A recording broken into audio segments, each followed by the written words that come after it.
গ্রামের এক শান্ত সকালে ছোট্ট ইউসুফ তার মাকে ডাকতে দৌড়ে আসে। মা মা আজ স্কুলে সেরা ছাত্র নির্বাচন হবে। আমি খুবই এক্সাইটেড।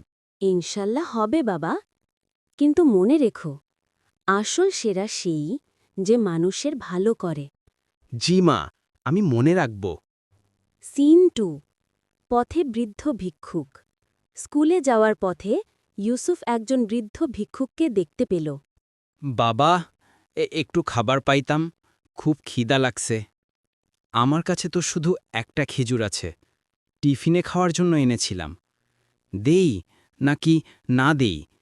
দাদু, আপনি এটা খান। আল্লাহ তোমারে দ্বিগুণ দিক বাবা, তুমি খুব ভালা। ইউসুফ খুশি হল, যদিও নিজের খাবার আর রইল না। সিন 3। School auditorium. আজকের সেরা ছাত্র হল ইউসুফ। ইউসুফ, কিন্তু স্যার, আজ তো কোনো টেস্টই হয়নি। কারণ আজ সকালে ইউসুফ একজন ক্ষুধার্ত বৃদ্ধকে নিজের খাবার দিয়ে দিয়েছে। রাসূল সাল্লাল্লাহু আলাইহি ওয়াসাল্লাম বলেছেন, সদকা করলে সম্পদ কমে না, বরং বাড়ে। আজ ইউসুফই প্রকৃত সেরা। ধন্যবাদ স্যার। সিন 4। পুরস্কার। শিক্ষক ইউসুফকে একটি লাঞ্চ বক্স দিলেন। ইউসুফ খুলে দেখে ভেতরে 4টি খেজুর। 4টা খেজুর?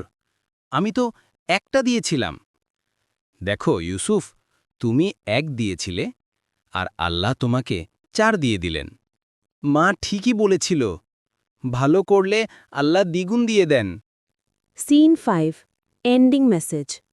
একটি ছোট্ট ভালো কাজও আল্লাহর কাছে বড় হয়ে যায়।